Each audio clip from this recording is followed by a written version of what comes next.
Assalamualaikum warahmatullahi wabarakatuh. Ferdi Ardian Saputra di sini, dan di sini saya akan menjelaskan sedikit mengenai dana yang saya punya, yaitu Rp100.000, dan kemana saya menginvestasikannya.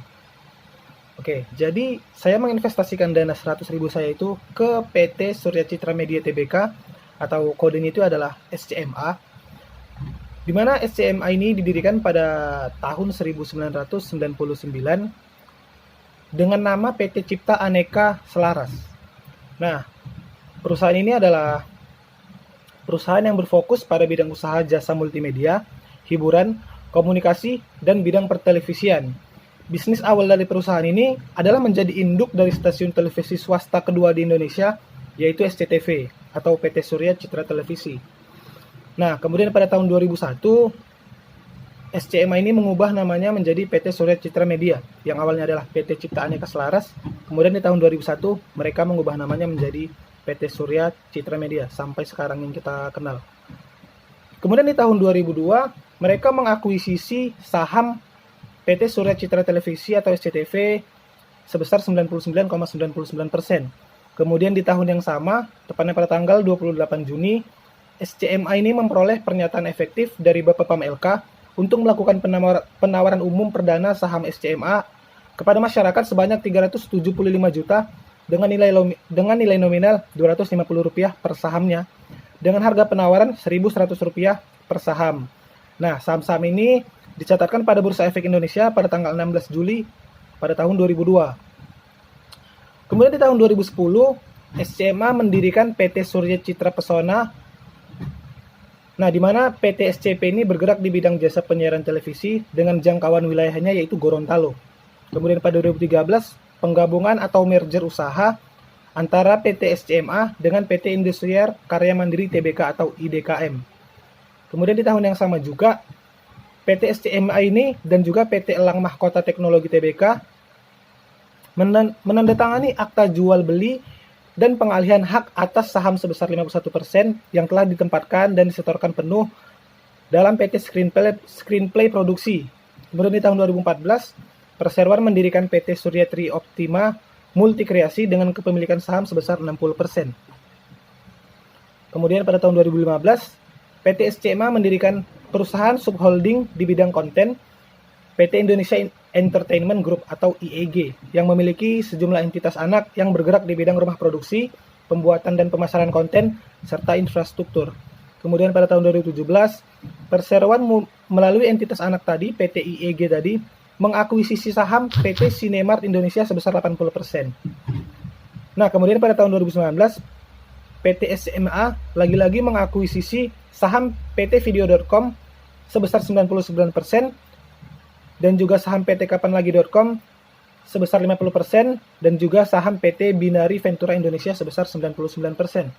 Kemudian di tahun yang sama, perusahaan memiliki penyetoran di PT Media Tama Televisi dengan kepemilikan sebesar 51%.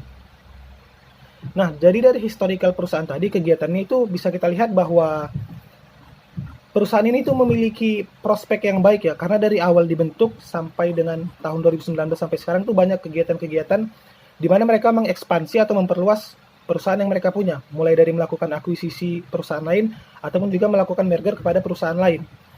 Nah, kemudian untuk analisis fundamentalnya, di sini saya ambil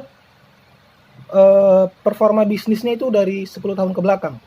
Dan saya hanya melihat beberapa aspek saja, tidak semuanya saya perhitungkan di sini. Yang pertama yaitu pertumbuhan pendapatannya atau revenue growth, di mana rata-rata per tahunnya adalah 11,4%, dengan angka mediannya 9% per tahun. Dan ini menurut saya sudah cukup bagus ya, dari dia rata-ratanya itu per tahunnya lebih tinggi daripada angka mediannya. Kemudian net profit growth-nya, pertumbuhan laba atau pertumbuhan profitnya, rata-rata per tahunnya adalah 12%, sedangkan mediannya adalah 10%. Lagi-lagi di sini rata-ratanya itu lebih tinggi dari mediannya, dan ini bisa dibilang cukup bagus. Kemudian NPM-nya atau net profit margin-nya, nah ini adalah rata-ratanya 30,3% per tahun, dan ini menurut saya sangat tinggi. Kemudian yang keempat itu free cash flow-nya. Nah, kumulatif positifnya adalah rata-ratanya yaitu 1,1 triliun per tahunnya. Dan total FCF selama 10 tahun terakhir itu adalah 12,28 triliun. Kemudian yang saya analisis juga itu efisiensi rasionya. Rasio seberapa efisien biaya setiap pendapatan perusahaannya. Rata-ratanya itu stabil di 0,59 kali per tahun. Dan ini menurut saya sudah sangat sehat ya. Kemudian ROE-nya atau Return on Equity-nya, imbal hasil dari modal. Rata-ratanya adalah 37,3% per tahun. Kemudian Debt Equity Ratio, rasio hutang dibanding modal, rata-rata per tahunnya adalah 0,38 kali per tahunnya. Dan ini bisa dibilang sangat sehat ya. Kemudian ada Current Ratio, rasio aset lancar dibandingkan dengan kewajiban lancar. Rata-ratanya adalah 3,3 kali per tahunnya. Dan ini sudah sangat liquid. Karena pada umumnya rata-rata yang bisa dibilang wajar atau rata-rata standarnya untuk current ratio adalah 1,5 sampai 2 kali. Dan yang terakhir yaitu PER-nya, Price Earning Ratio, rasio harga saham dibandingkan laba. Rata-rata per tahunnya adalah 5,4 kali.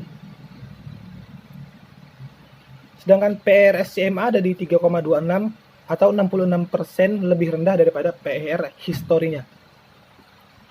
Nah, jadi dari beberapa yang sudah saya jabarkan tadi, mulai dari historical aktivitas perusahaannya, dan juga tadi beberapa aspek dari analisis fundamentalnya itu sudah sangat bagus gitu. Dari historical kegiatan perusahaan bisa kita lihat kalau perusahaan ini sangat bagus ya, dia dari tahun ke tahun mengakuisisi saham perusahaan lain, juga melakukan merger. Jadi dia memperluas perusahaannya gitu, dia selalu mengekspansinya. Sedangkan dari analisis fundamentalnya juga dari 10 tahun ke belakang itu saya lihat selalu ada peningkatan, kecuali di tahun 2019 ke 2020 itu terjadi penurunan. Nah, seperti yang saya sampaikan tadi bahwa historical fundamentalnya itu sangat bagus itu, selalu terjadi peningkatan dari tahun ke tahun, kecuali di tahun 2019 ke 2020. Nah, di situ saja yang terjadi penurunannya. Contohnya di sini kita ambil salah satu aspeknya yaitu pendapatannya, misalnya revenue-nya. Pada tahun 2017 itu ada 4,4 triliun. Kemudian pada tahun 2018 meningkat menjadi 5,2 triliun. Kemudian pada tahun 2019 meningkat lagi menjadi 5,5 triliun. Nah, di tahun 2020-nya itu terjadi sedikit penurunan dari 5,5 triliun menjadi 5,1 triliun. Tetapi pada tahun 2021 revenue-nya kembali lagi meningkat, yaitu menjadi 5,9 triliun. Jadi secara analisis fundamental dan juga analisis tadi kegiatan perusahaannya dari awal dibangun dan juga analisis fundamentalnya dari 10 tahun terakhir, perusahaan itu bisa dibilang sangat baik ya. Jadi jika kita ingin menanamkan modal, kita bisa menanamkannya dengan cara membeli saham dari perusahaan ini. Nah, karena juga tadi kita lihat dari analisis fundamentalnya bagus, historical kegiatan perusahaan dari mulai awal dibentuknya juga bagus. Jadi kemarin saat saya melakukan pembelian itu bisa dibilang tidak langsung mendapatkan gitu. Kemarin saat saya pertama kali ingin membeli, itu harga sahamnya hanyalah 284 per sahamnya.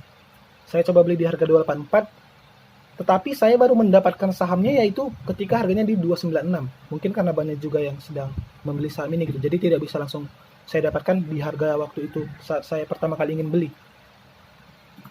Dan bisa dibilang juga harga sahamnya juga bisa dibilang cukup kecil ya untuk prospek yang menurut saya itu kedepannya sangat bagus. Dan mungkin nanti jika saya punya dana nganggur lagi ya, mungkin saya bakal menambahkan investasi saya ke saham perusahaan ini. Semoga nanti prospek perusahaannya kedepannya tetap bagus dan bahkan bisa menjadi semakin bagus lagi. Oke, mungkin itu saja dari saya, Ferdian Saputra. Jika ada saya salah-salah kata, mohon dimaafkan. Wassalamualaikum warahmatullahi wabarakatuh.